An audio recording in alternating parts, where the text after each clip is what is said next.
ऐसे शिक्षा मंत्री से तो लगता है कि इंग्लैंड में बने हैं शिक्षा मंत्री। वो वहाँ का प्रधानमंत्री इनसे अच्छा है कि यहाँ के सनातन धर्म को आज भी गौरव से दंडवत कर रहा है और मंदिर जा रहा है और गौरव से कह रहा है कि हम इस हिंदू धर्म से जुड़े हुए हैं। पार्टी जिस पार्टी से वो बिलोंग करते हैं, तुष्टीकरण की राजनीति पर ही उनकी पार्टी की नींव है। कभी अपने गिरबान में झांक कर देखिए, कहते हैं कि पिछड़ों को और दलितों को उद्धार करने के लिए कितने लड़कों और लड़की गरीब गुरबा के बच्चों को पढ़ाए, शिक्षा में ऊपर लाए हैं। स्वरूप सनातन का जो प्रवृत्ति है, जिसके कारण आज सनातन चुप है, नहीं तो आपके जैसा शिक्षा मंत्री रोड पर निकलने के लायक नहीं है। नमस्कार, इनसाइड लाइव देख रहे हैं आप और मैं हूं आपके साथ अमित झा। बिहार के शिक्षा मंत्री चंद्रशेखर के द्वारा लगातार जो है सनातन धर्म पे टिप्पणी किया जा रहा है। फिर उन्होंने कल एक और बयान दिया है। उन्होंने साफ तौर पे कहा है कि श्री राम उनके सपने में आए थे और कहा कि राम का नाम जो है बीजेपी बेच रही है। कुछ लोग हैं, उनसे हम बात करते हैं।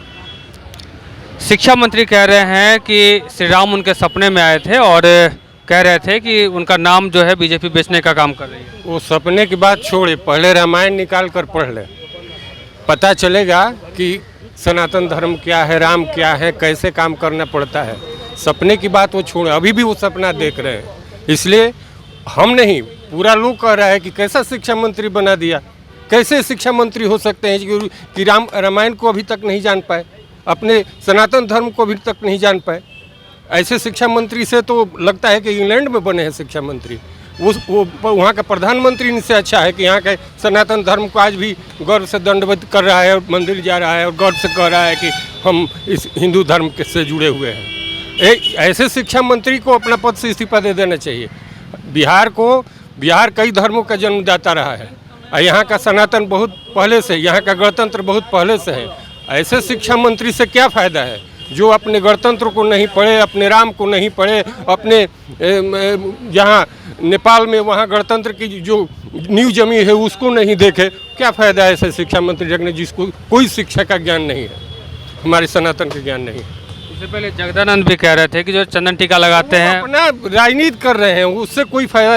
ये जगत को आनंद देने वाले को नहीं, हम जगदानंद को क्या जानते हैं। वो इसी तरह राजनीति के लिए कह रहे हैं। हो सकता है उनको भ्रम है कि हमारा वोट बढ़ जाएगा, लेकिन हमको पूरा उम्मीद है कि उनसे वोट घटेगा ही। क्या कहेंगे आप? देखिए, सबसे पहले मैं कहूँगा शिक्षा मंत्री जी के लिए कि उन्होंने पहले तो राम जी पर ही प्रश्न खड़ा किया था। कम से कम भगवान उनके सपने में आए, ये उनके लिए अच्छा ये हुआ कि भगवान रामचंद्र जी आए।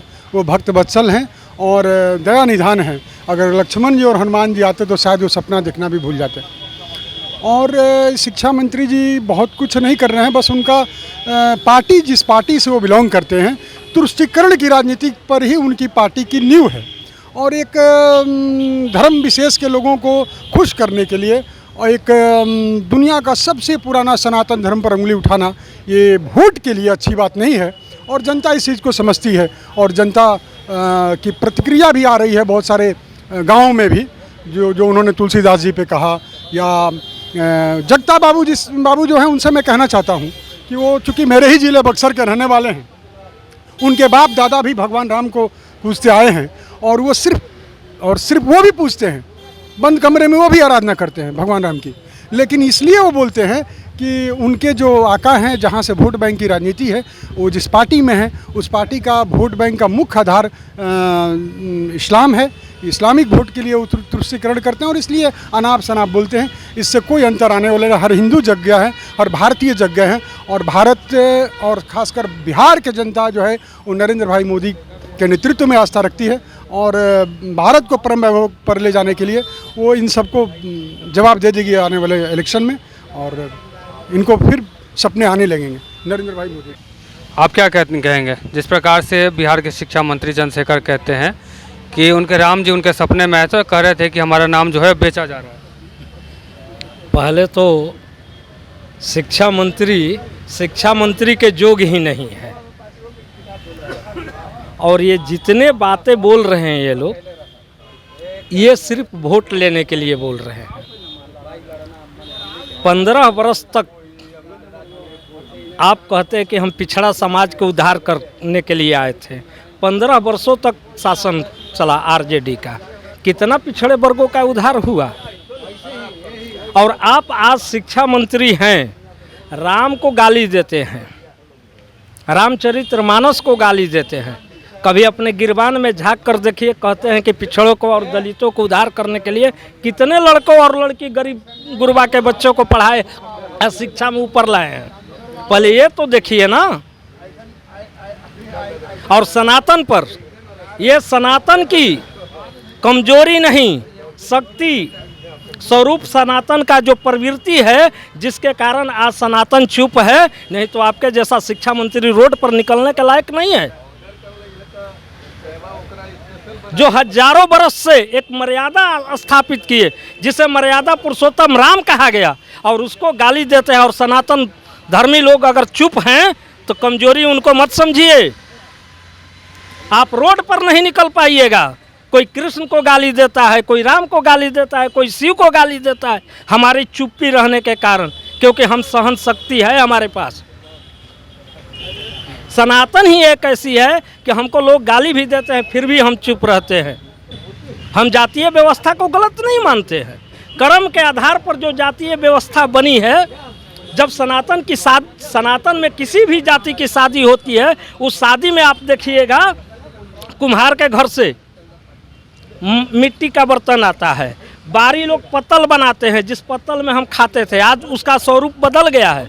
नाव आम का पल्लो ले आता है, बढ़ई के घर से पीढ़ा आता है, पंडित जी मंत्र पढ़ते हैं। ये सनातन की खूबसूरती है, ये जातीय व्यवस्था की खूबसूरती है।